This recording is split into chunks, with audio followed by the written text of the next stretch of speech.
So a couple weeks back, I finished a book called Our Beloved Kin, A New History of King Philip's War by a person named Lisa Brooks. She works over at UMass Amherst. Now, this is probably the kind of most recent publication about King Philip's War, most recent sort of major publication. This is from like 2018. This book is brand spanking new.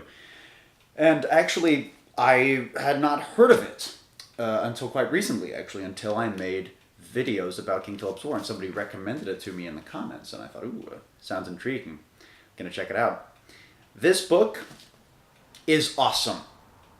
This is a really, really informative book. I mean, I thought I was just the uber nerd about King Philip's War. I thought I knew everything there was to know about it, and I learned a lot reading this book. And I think this book is valuable because it is, to my knowledge, the only publication about King Philip's War that makes a big, concerted effort to tell the story of the war, or at least sort of parts of the story of the war, from a Native American perspective. It is long past due.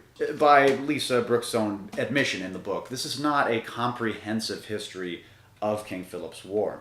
This is a sort of a social history. Now, I should warn you, a lot of this book is just white people behaving badly, and that I do want to talk a little bit about that. I can kind of imagine the comment section to this video already saying, well, it's just a commie, pinko, left-wing book. It's come out of our university system, a notoriously liberal university, UMass Amherst.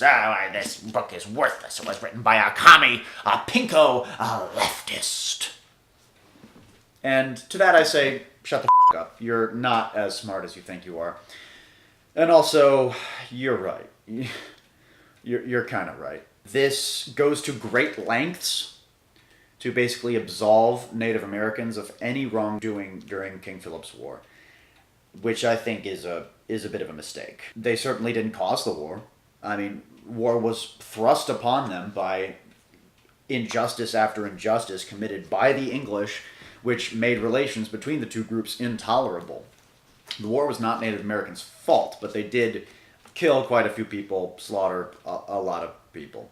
And a lot of the sort of Native American massacres during King Philip's War are more or less glossed over. She'll provide a sort of a reason why these massacres happened, and essentially why under sort of, Wampanoag and Nipmuc, or just sort of Algonquin morality, it was justified. For example, here's one sort of example which really kind of tripped me up. So when Lisa's talking about John Sassamon and his murder, she basically goes out of her way to describe him as essentially a huge asshole, basically a Judas to Native Americans, saying that he was working with the English to actively and knowingly swindle Native people out of their land.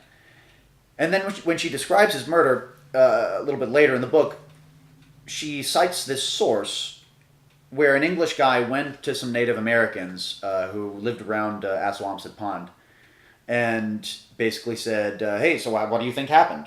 How did this guy die? And the natives said, oh, he probably just slipped and fell and, hit his neck, broke his neck on the ice and then drowned.